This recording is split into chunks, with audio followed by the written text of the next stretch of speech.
I might be hyperbolizing on how many conductors there are. But if you've been to some of those, you just let us know too, because it's been a while since I've been to seen that many conductors in one room. Is that But allowed? Is that legal? you know, times have changed.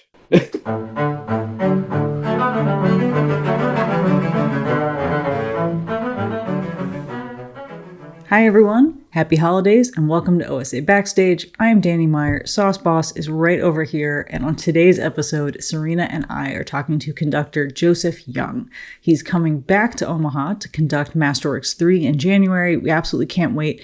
I'm just going to call it right now, one of my top programs of the season. And I know I say that about everything, but usually I mean it. This was a wonderful conversation. I think you're really going to enjoy it. I'm going to let Joseph mostly speak for himself, but one of the primary topics we really hammered home on was the idea of the elder statesman, either inviting one or becoming one in your life. And I think most musicians would agree that at some point we found one and we're intensely grateful for them. Without any further ado, enjoy. Well, then let's kick this off. Okay. Introduce yourself, please. I'm Joseph Young. I am the conductor of the program in January. And I'm excited to come to Omaha again. Excellent. We're happy to have you back. So like I said, I've listened to a few things, so I know the answer to this, but we ask everybody the same thing. Okay. So did music start at home, at school, or at the concert hall for you? It started in the school. I think every kid needs an outlet, and music was my outlet.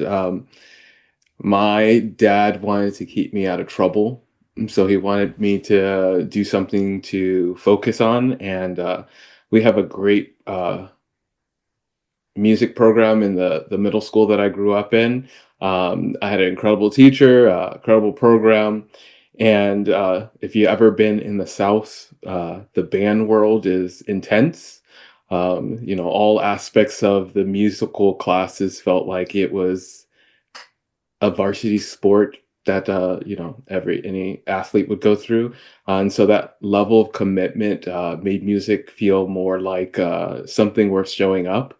And so, I was very fortunate to have that type of system in my schools. And what instrument was that? I was a trumpet player.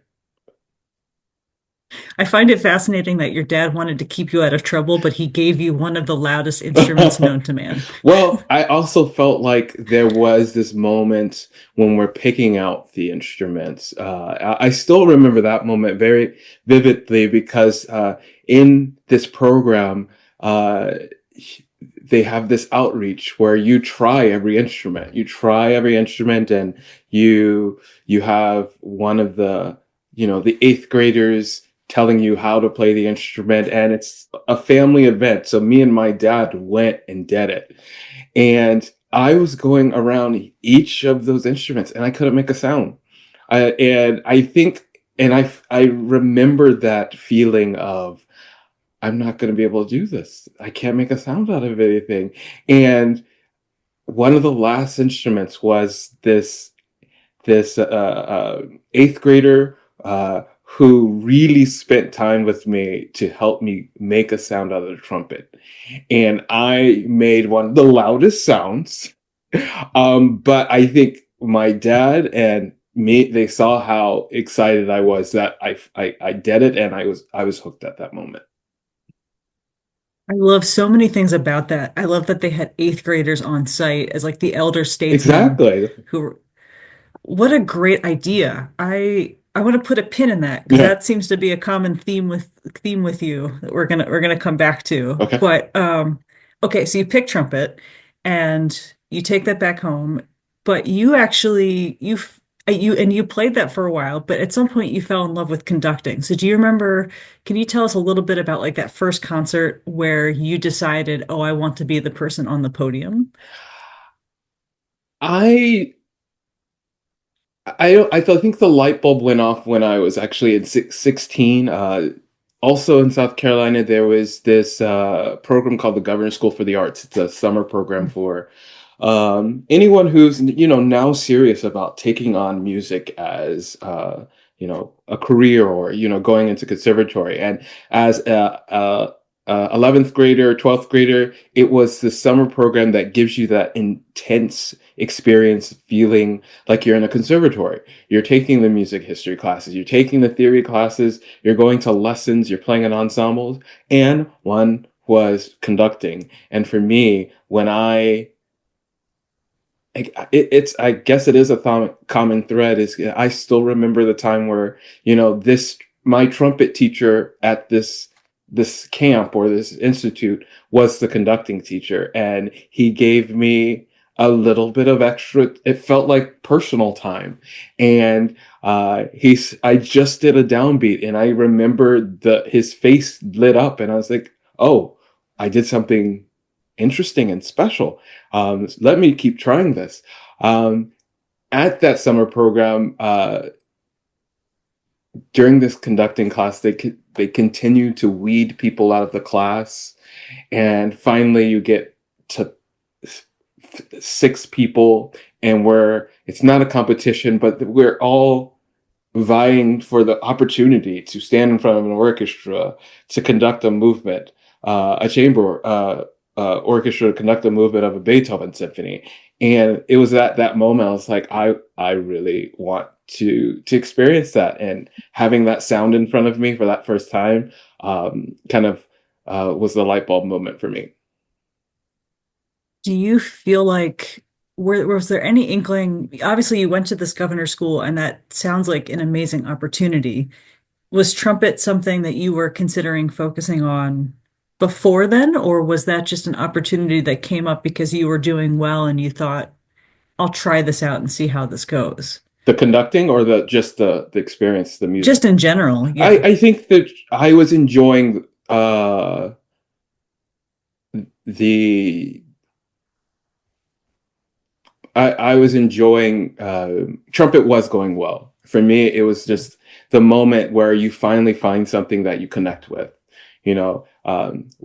What if trumpet wasn't going well? Would I still want to do it? I think so. It was that community, that commitment that I saw in my teachers and my fellow students, and the commitment that I saw in myself. I said, this is something I can stick with. What that meant, I didn't know. And I think what was really important at that summer institution is I got to experience what it means to be a musician. I think when I was in high school, uh, it was a little bit surface level. I remember the first time actually someone making me, because my parents tried to make me sing in the church choir, but at this festival you had to sing in a full chorus. You had to learn a little bit of Latin too, and I just loved embracing those type of experiences. So it all started just to click that this is something that's important to me. Yeah. So it's almost like the Summer Institute gave you the chance to see all the parts that could potentially come together, um, all at the same time. But it wasn't until, and again, I did a lot of listening. I prepared for you. Throw me some uh, loop. Throw me for a loop. I see what you can do. okay, No. all right. We've all had these teachers. Serena and I were just talking about this. We've all had, if you're lucky enough to have great teachers, there will still always be a moment where they'll have said the same thing to you years and years and years in a row, right? And then you meet a new person, and that new person says essentially the same thing, but they say it in a new way, and that changes the course of your life forever. And I think that person for you sounds like Michael Morgan when he essentially told you, don't be an idiot, go do this go do this festival. Can you talk about why that hit so hard for you? Because you kind of mapped out your direction in life with conducting, but in a high school band direction. And Michael Morgan says one thing, and you're like, never mind, I'll do it a left turn and I'll see what happens. I think I've when you look back and you say like I've mapped it out. I think Mhm. one of the biggest things I've learned, and I think you would know as a conductor as well, Sierra. that there's no one said path. And, someone who says, when I walked into teaching, I said, I'm going to teach and then, try to get all my ducks in a row and go to graduate school and this, and this, A, B, C. And someone says, no, you need to go to D first, and then, well, we can work that out. Um, that was an important part of understanding now in hindsight, like, oh, um, this road is windy. When I met him, um, it was just one of those short master classes that used to happen where there were 60 conductors and you get 15 minutes. I might be overalizing on how many conductors there are. But if you've been to some of those, you just let us know too, because it's been a while since I've been to seen that many conductors in one room. Is But that allowed? Is that legal? you know, Chimes have changed, and the idea of just getting a little bit of help, that's all I wanted. Again, I at 16, I said I wanted to be a conductor. I had to figure out how to do it. I paid my friends in pizza to play in an orchestra for me so I can get tape. It's the age-old story. I have this tape that has been sitting on a VHS for so long, and it's going to get old. It's not going to represent me. I want to go to a workshop. All of these things were, playing in my head. And I was just excited that I got accepted to this workshop when I think the League of American Orchestras were doing workshops. Um, but again, it was just that 15 minutes of someone saying again, you teach high school, you're conducting Beethoven 7 like this. I think you should keep going. And that's all I needed. And it was really helpful because, we all dream, but we also just need someone to say that one little thing to just keep fueling that fire. And Michael Morgan was that fuel that I needed. I always to keep my dreams alive. And, that simple email of, hey, I really got into Cabrillo, and thank you for the recommendation.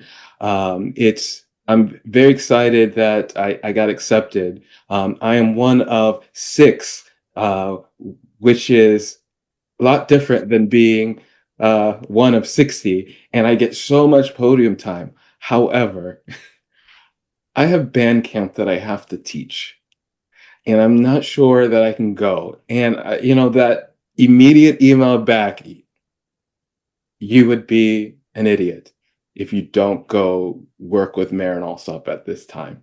And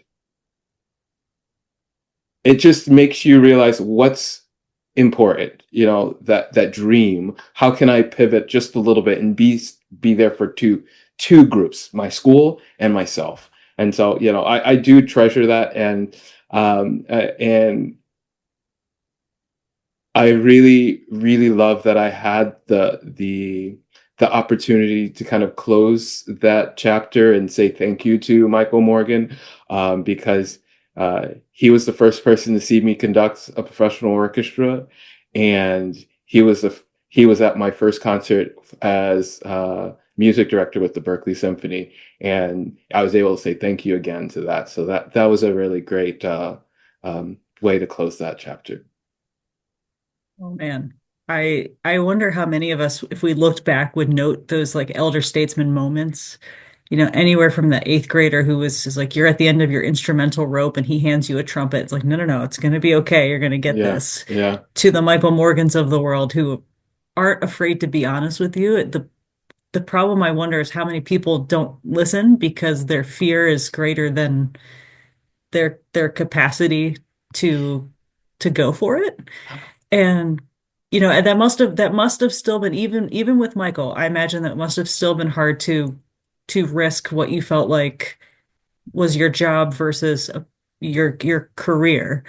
And yet studying with Marin obviously was a huge huge step for you as well. So like, can you talk a little bit about what doors that opened for you or what you still carry from having worked with both Michael and Marin now as a professional? Um, I think the biggest thing, yeah, you're just hearing that question and everything you're talking about, that type of mentorship that takes um, it is easy, like you said, that to complain that people, or not complain, but realize or wonder, are they actually listening to me? Are they actually heeding the advice? And I think that's something, when I fast forward now, that's something I take away from all of my mentors, is that they're not afraid to give, they work so hard to give you all the tools.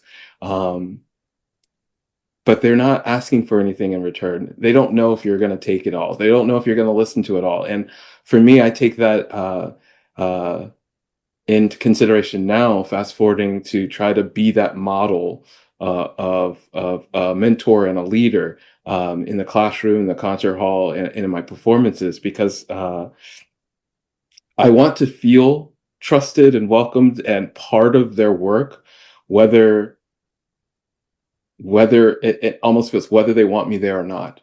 You take what you can, you take what you need for the moment. But what's also really wonderful about having that sense of understanding in that leadership is it stays with the person even when they don't realize it. I mean, I realize sometimes when I watch Marin teach now, she's saying things that she told to me, and there are things that I remember forgetting about, but it's already there. I remember working with orchestras as an assistant conductor, and musicians would say something to me, and I didn't know what they meant until I left many years ago and realized, oh, that's how you breathe with an orchestra. So as young conductors, you have to give them the space to fail, to figure it out for themselves. But as mentors, we try to figure out how to give them as many tools that can stay in their mind, because it will be uncovered later. I love that. I love that so much. I want to keep going in this direction, even though I also genuinely want someone to explain that the time-honored tradition of paying people in pizza to Hey, we did it at school. I was part of a number of orchestras that I was either paid in either pizza or beer and or both. right. It's a rite of passage. But okay, so you went and studied with Marin, and then you have worked with her in this capacity where you are both operating as teachers and working with young conductors. But the other thing that you are doing that I notice Marin does, and I'm curious if this is where you've always been or if you watched her program, especially if you're starting in a place like Cabrillo with her, Mm. which is all about contemporary music. You are such an adventurous programmer. It's really fun to watch and to look at your programs because you're always doing something out of the box. Even with traditional rep, you're always trying something, or the rep that you're doing is not traditional at all. Where did that start? Have you always been on that adventurous bent, or have you seen other conductors do it and think, oh, I want to see what they're going for? Um, I I think a little bit of both. I kind of don't think of myself as an adventurous person. No? No. I don't think that is the direction I imagined for myself, but I am proud of it. I am proud of being the work that I've done, doing all the premieres, and really I don't like saying thinking about the outside of the box, but having the the trying to create those risks. But I would say it is not only about what influenced on the programming that I've witness. Yes, I've seen the American conductors who are really um, keen on keeping music alive. Not only with Cabrillo, but I loved working in Atlanta with the Atlanta Symphony, and hearing the philosophies around why Robert Spano believes in music. And I think I align with those things because it's consistent. I want to keep the music alive. I want music to be taken seriously. I don't want it to be static. And I think that naturally opens doors to premieres. Opens doors to collaborations with others, because if we keep it static, uh, um, I don't see us continuing to move classical music forward. So I don't know if adventurous, but it's a live piece of art that moves people, and I want to make sure that we continue to challenge that in the 21st century. I have a little like very specific question with that, and with your program that you're doing here in Omaha, the first piece, Faun, as you know, is a very big, it's always on auditions and things like that. It's a challenge. It's a piece a lot of people know. It's in competitions. And, you're speaking of keeping things fresh and music in the 21st century. Is there a certain way that you approach a kind of very standard piece like Faun? Do you find, in terms of keeping things fresh, I know there are certain conductors that like to look at it like a contemporary piece of music, very, very contemporary, and then others that say, well, I'm really going to focus on the French part of it or the more historical context side of it and trying to get something very stylistic out of it. Is there a way that you are approaching or that you like approaching a piece like that? Well, I think it also, what one of the approaches that you're saying is like you are mentioning that people can change their approach in a performance. One week they may want to really explore the modernness of it. Another week they may want to explore the French quality of it. And I think I'm the same way. And what really helps define that is what's around it. What's the conversation around this concert that I'm doing? And, to me, I really wanted to start this French palette. It's not blank. I do love, I think Boulez said that Faun is going to change the modern landscape, modern music. That's one of what's inspired by it. It's not one of those. I think someone asked me if it was a sleeper piece. It's not. It's not a sleeper piece. It's one of those pieces that actually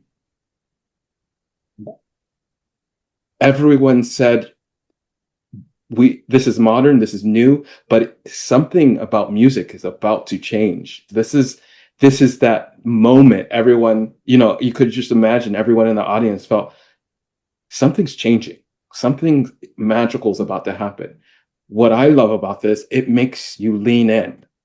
It makes you welcome this conversation that we're having around music.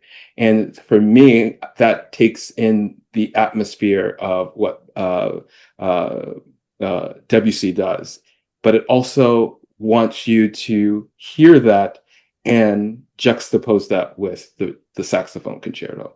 So I don't know if that answers your question, but I feel like it in this concert, that transparency and atmosphere of Debussy next to the piano, the saxophone concerto, that's kind of rooted in jazz and contemporary music, is a conversation about lineage. It's a conversation about that line. So I'm excited to explore that.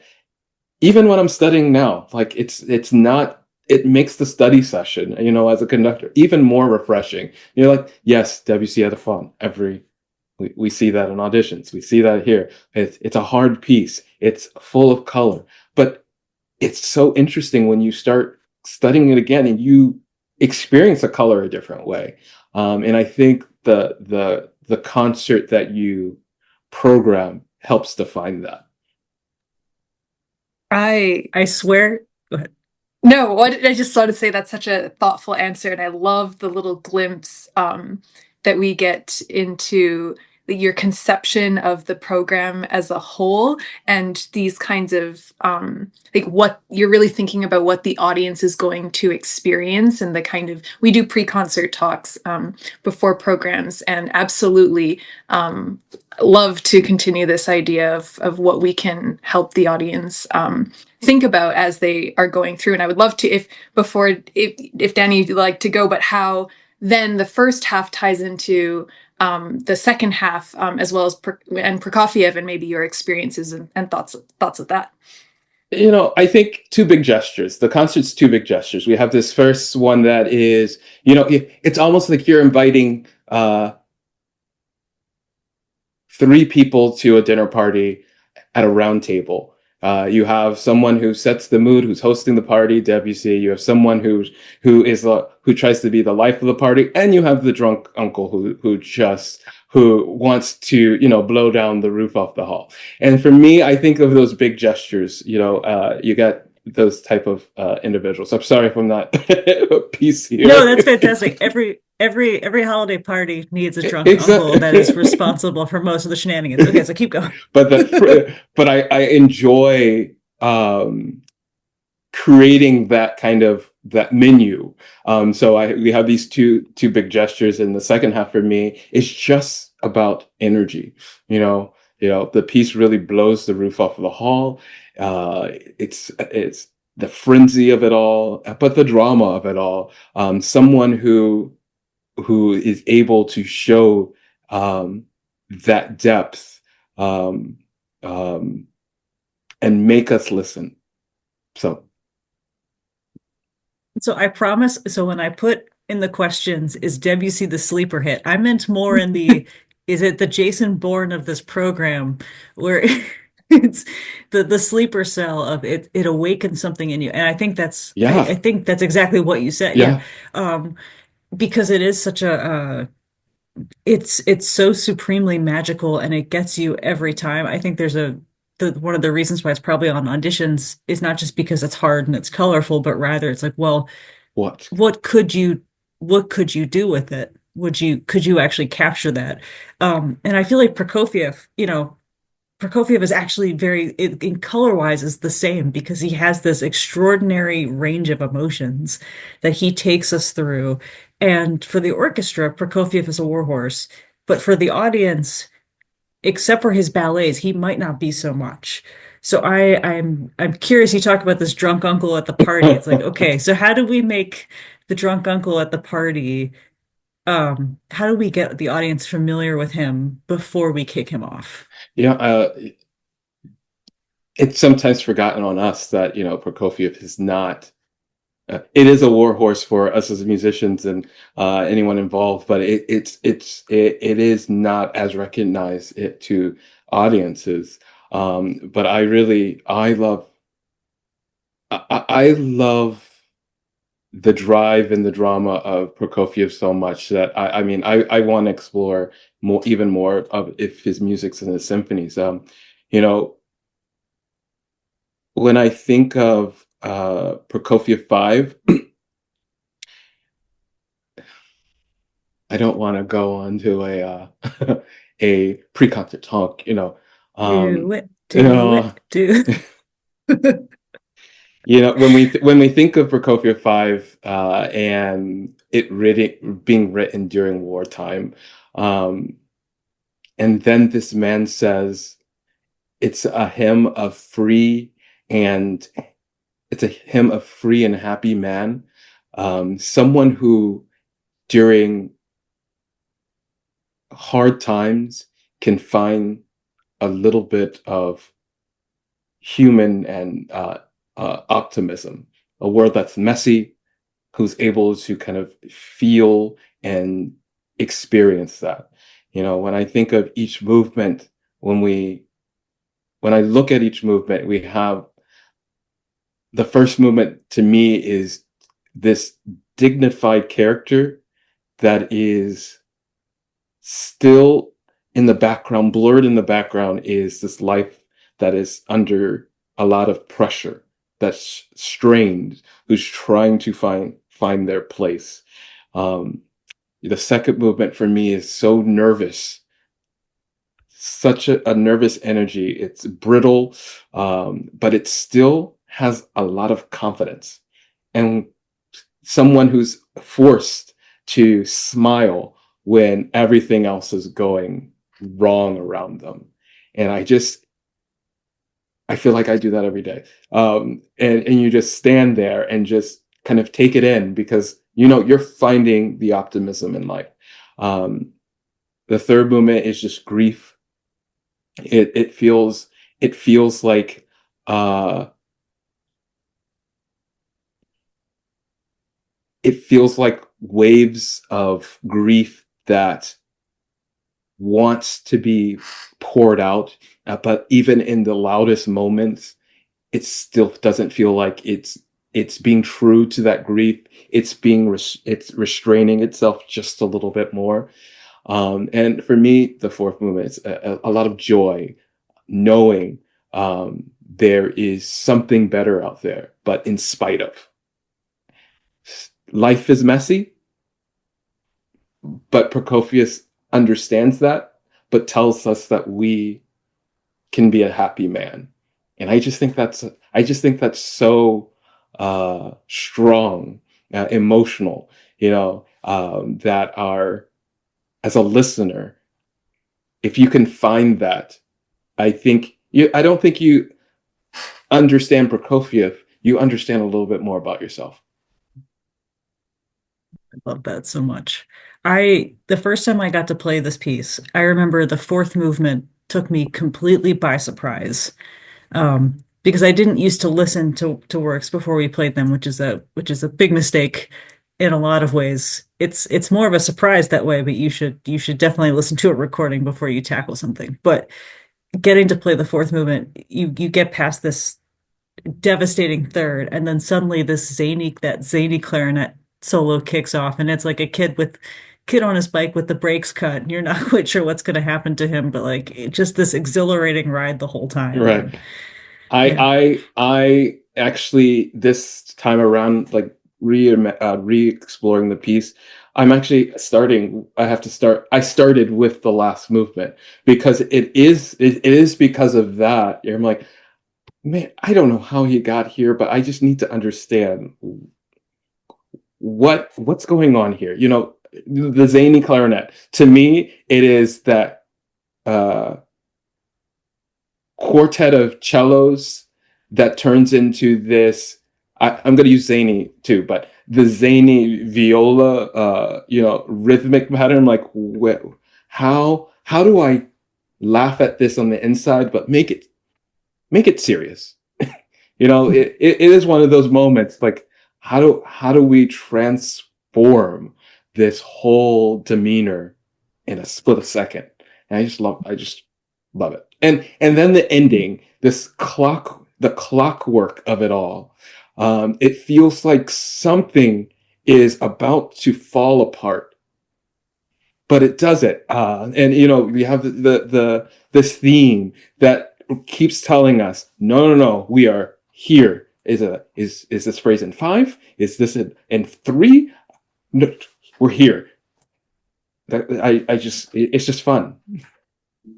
it's the best. It's the best. I'm so glad we're doing it. It's the best way to kick off the year. I it's there's I Okay, I will try to keep my game face on No, stage. I will be laughing my internally, I'll be laughing my butt off yeah. the entire fourth movement. Oh, I want to circle back really really quickly to the Connaissance, the concerto, and this is especially special because your brother Robert is our soloist for this. And would love to know how much of his interpretation has changed your interpretation of the concerto. Did you start studying it together, or did you kind of like lean into what he was bringing first as you started working on this? Should I say the older brother slash conductor answer? Even Yes. though I'm the older brother, I'm in And then charge. the real answer. Yeah, I'm in charge. No, I'm the older and supposedly wiser brother, uh, but I'm also there to support him. And you have to think of any other soloist. Their interpretation really shapes the work. They've lived inside the work in ways that I won't. My job is to listen and to build a shared vision, and it's that open communication that creates a great partnership with any soloist. But I have my brother, so there is a faster trust that you have than you don't I have with. hope so. Yeah, I mean, me too. Are you talking to him? Let's see if he's okay. Next week, I Next think week, we're talking. you ask him if he trusts me, and we'll compare notes. But it's probably more the family uh, diplomacy uh, plays out, but the music making is so special that that collaborative connection. Um, you can't replicate that. I just feel so lucky that I have a brother who introduced me to this piece, and we have the opportunity to make music together. So I'm really looking forward to it. we I am always interested in the sibling musician dynamics because my brother and sister and I would play Christmas trios together at this time of year. And inevitably rehearsal would be 2 hours of fighting and then a half an hour of good rehearsal once we'd all gotten it out of our systems. Um, but the idea of collaborating again as adults is something that is I imagine we would lapse right back to where we were when we were, 12 and 9 and 14, right? And so the fact that you two have this ability not only to want to work together, but to work together really well must feel really special, I would hope. No, yeah, it really does. And I mean, and we're both type of people that our demeanors are a little bit dry. I do remember our first time, everyone was wondering what's going to be the dynamic between the conductor and their brother. But you can't tell. You really can't. We keep our civil sibling connection really hidden sometimes. In a funny way. I don't know. We're yeah. I'll say that. You probably, yes, for your own sake, it's like, all right, we can rib each other after the fact. Right. But as we both walk on stage, okay, excellent. Yeah. Um, Final question, and we ask everybody this. So But this you is you know quite unique Uh, because you have actually tried all the instruments mm, before many, many years ago. Maybe not all the instruments of the orchestra, but mhm. right. Right. You have childhood trauma of trying most of the instruments and being able to make sounds on most of them. So, okay, you get 30 minutes on stage. All instruments and positions are available to you, and there are no consequences. What are you trying? Oh, what instrument am I trying? Is that the Hmm. question? That's the question. And you get 30 whole minutes.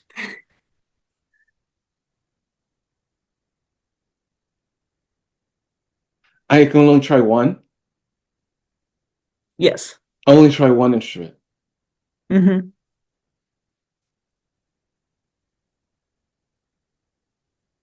Can percussion just be one instrument? Yes. So percussion, I can just have a field day. yeah. Yeah, you can like I just won the lottery, go down the line, hit all the things, but where do you what do you think you would hit the most? Well, I would want some strange instruments out there. First, I want the Mahler hammer out there. I do want. I would go to the timpani. I have hard coordination on playing the cymbals, so I would just kind of do my own practice session in trying to play the cymbal. What's the excerpt? Is it from? I don't remember the excerpt. That's really, really intense. Uh, I would do that. I want the Berlioz bells on stage, not off stage. I want it on stage, and I'm probably gonna just let it rip. I just want to hear how big that is. Um, You want bass drum for Prokofiev 3 so you can play that monster solo, probably. yeah, but I I can Never do I mind. can do that anytime. I feel like I can do that anytime. I'm just trying to get. I just want to try some of those the weird instruments that they bring out sometimes. Oh, I it's don't the know. bucket. You want all the bucket list items. You want, Yeah, yeah.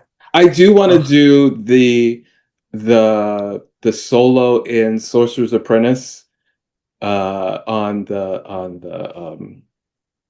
not the Glockenspiel uh because the it's so the what is the word I'm looking for? The control that they have to do to do that. It's always mind-boggling, and I just want to stay out of the way while they do it. That and the Firebird excerpt, I they're both hard. The Firebird and the excerpt on the xylophone and the Porky and Bess. I've tried the Porky and Bess one. I just can't do it. It's hard. I would just have a field day in percussion if you allow if I love that. yeah 30 minutes. 30 minutes is not a lot of time. So You could do some real damage though in 30 yeah, minutes. You yeah, I could you think could hit so. that the Mahler hammer quite a few times in 30 minutes.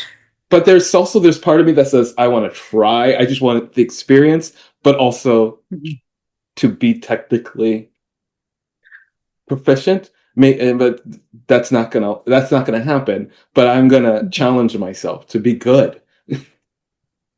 We'll have our principal percussion put together an excerpt list for you Okay. so that you can so when you finally get this opportunity, you're like, all right, I'm gonna spend 10 minutes on Sorcerer's Apprentice, and I'm gonna move on to Porgy and Bess, and then I'm gonna move on to Mahler Hammer, and then great. Great. I love it. Joseph, thank you so, so much. This was a lot of fun. Thank you for having me. I'm looking forward to being there.